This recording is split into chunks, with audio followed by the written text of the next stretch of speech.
I'm Christine, and episode 8 of Shadowhunters just premiered. Shadowhunter, Shadowhunter, Shadowhunter, Shadowhunter, Shadowhunter, Shadowhunter. Everywhere you look, everywhere you see, there's a heart. There's a Shadowhunter heart. You guys, I'm so happy with this week's episode. It was better than the episode before it. I love when the episode is better than the previous episode. We want an uphill climb. We don't want to go down anymore because sometimes, you know, there's those humps. Good episode, not so good episode. Last week's was decent. This week's was more decent. I'm so excited about this. It feels like we're finally hitting a groove. Things are finally starting to really mesh and feel like a show and not feel as forced.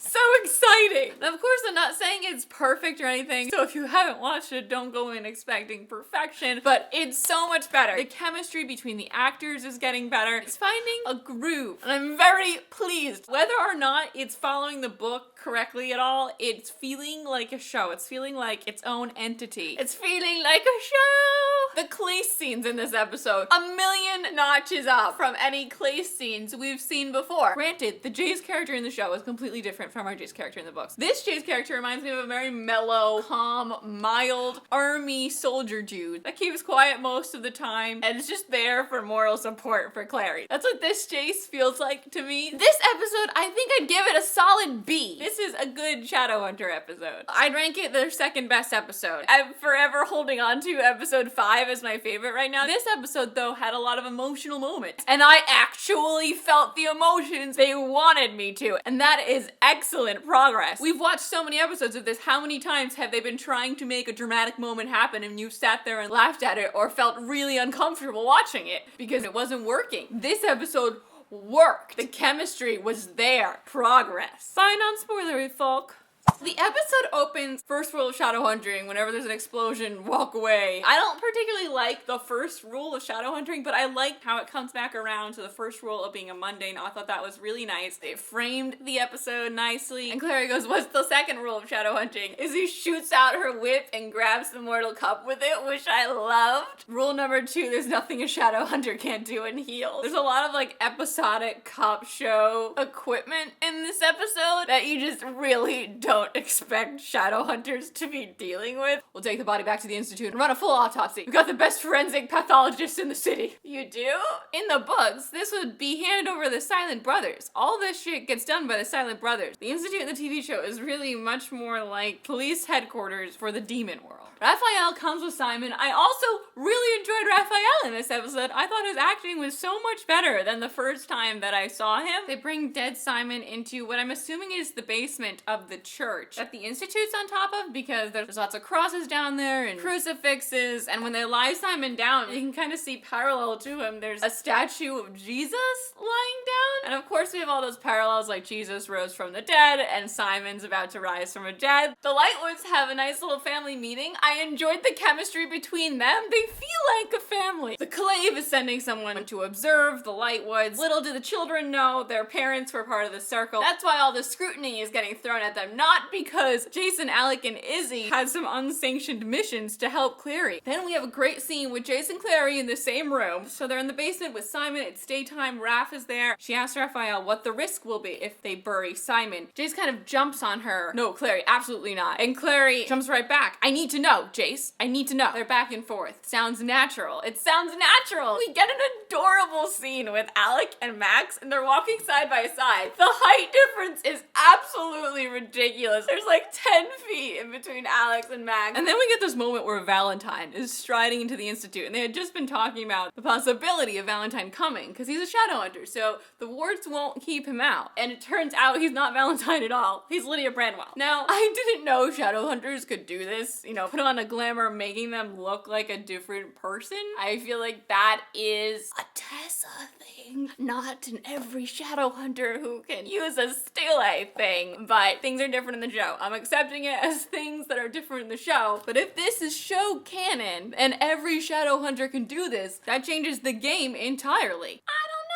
And the scene felt felt cool in the moment, but I don't know if overall that was the best way to go. If giving Shadowhunters that power was the best way to go. It kind of opens up a huge can of worms when it comes to future outings. Anyone can be disguised as anyone. They've established this as a demon thing, that demons can take on the appearance of other people. But now Shadowhunters can too? We meet Lydia Branwell, and Lydia Branwell makes it very clear that she's descended from our beloved Henry from the Infernal Devices. They're keeping with the book canon with Henry. Like, they talked about how he invented the portal with Magnus. I don't know how I felt about her saying the last Branwell to run an institute, Henry. Charlotte ran the institute. Henry was her husband. They took Charlotte's last name. Why are we changing that? They took the name Fairchild, not Branwell. I like how Izzy called out Lydia on Clary being her cousin. Lydia is a hard ass, but I like her. I like this new character. I like how strong she is, and I like that you could tell that she's a human underneath. She has give to her. I like the actress. I don't like that Alec proposed. I don't like that at all. Why? I don't know if this is part of an overall scheme that Alec has come with. They maintain control of the Institute. He has a beard to mask the fact that he's gay and he's planning to be with Magnus on the side or something. Maybe he plans to make some sort of pact with Lydia that they can date whoever they want and this is just a power marriage. I don't know. I don't like that it happened, but we'll see where it goes. I don't like that he was like, yep, Magnus, I'm gonna follow my heart and go marry someone other than you. I didn't particularly enjoy the scene where Magnus comes and walks up to Alec shirtless. It was okay,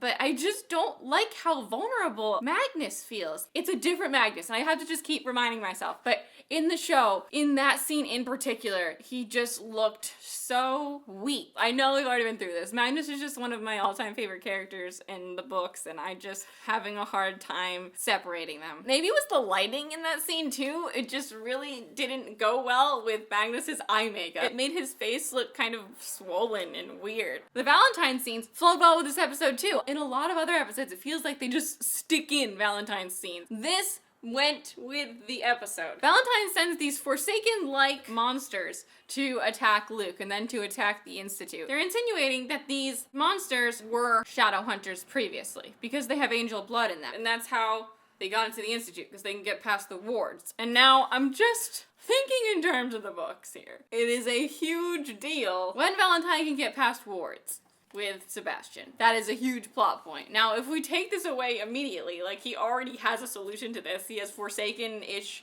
people with angel blood in them that can already get past the wards. There's not much build-up to that. And then, it's a whole nother story when Sebastian's Dark War happens. That's a whole nother group of people that can be in any place that a Shadowhunter can be. I don't know. They're changing a lot of the canon, and right now, it feels like it's not a big deal, but further down the line, it is a big deal. We get a scene in Simon's house where Clary goes to talk to his mom, and I really enjoyed this scene. It felt real, it felt emotional. Jace didn't feel over the top. He felt like a normal, mild TV Jace human, there for moral support. We walk into Simon's room, and Jace picks this moment to start telling the Falcon story. He doesn't tell it the same as Jace in the book, who ends it with the lesson, to love is to destroy. TV Jace molds the lesson into, you can't follow your heart, you have to listen to your head, or else you can't do your job. And then Clary returns this with, Jace, if being a Shadowhunter means I have to be dead inside, I'm not sure I want to be one. When Jace said something like, he thought his dad would be proud of him, Clary answered like, he was, wasn't he? It just sounded funny. But it worked. It went. I enjoyed. And then we get Shadowhunter Rule 3, Emotions Cloud Judgment. We get a whole scene where Lydia accidentally reveals to Alec that his parents were in the circle. In the book, it's like this obvious thing they've known forever. That's why their parents run the Institute. And she's like, the nearest High Warlock is gonna come and check this out. And Alec is like, Magnus Bane. Magnus is quite magical. He's really good at magic.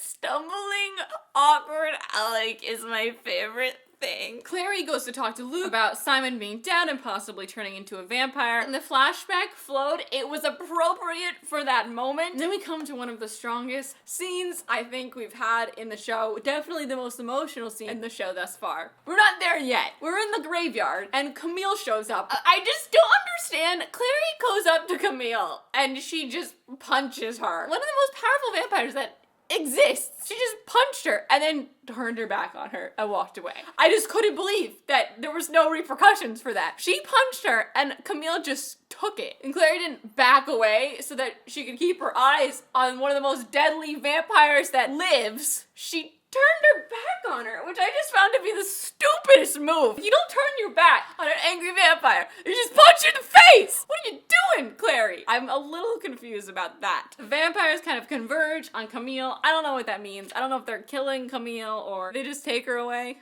And we get the payoff for all those little Shadowhunter rules that they drop throughout the episode when Clary says that all that goes against the first rule of being a mundane, that love only makes you stronger, which was beautiful. I loved that. And then we get the scene where Alberto rises from the grave. I absolutely couldn't believe I was watching this crying. I was sitting there with tears in my eyes, watching Alberto as Simon flounder out of the grave, completely confused. Clary screaming that he's the same Simon, and Simon not believing it and screaming back that he's repulsive. It got me. I was so impressed, and I'm just so happy that there was a scene in Shadowhunters that pulled this much emotion from me. It really raised my hope levels for where the show could go. Alberto is just absolutely fantastic. I've said it a million times. I'm saying it again. Excellent. Izzy is like a forensic analyst in this episode. Shadowhunter / forensic analyst Isabel Lightwood is working on the corpse in the basement. It's just so weird. Izzy would never do this in the books. This is a completely new character trait that's unique to Izzy in the show. I don't know how I felt about when Alec walked in and the Forsaken literally clubbed him on the shoulder once and Alec went down like a sack of potatoes. I feel like that wouldn't have been the end of Alec. He would have rolled, got back up. I'm excited. I'm very excited for next week. I hope things only go uphill from here. I'd love to hear your thoughts on the episode, anything I talked about, anything I missed. I'm Christine. I'm at XTeenMay on Twitter and Instagram. All the links to my social media are in the description below. Thank you so much for watching. I make videos every Tuesday. I just posted a Hamilton book tag, which is a lot of fun to make if you want to check that out. I'll leave a link in the description and there'll be a link on my end screen. Thank you so much for watching. I'll see you next time. Bye!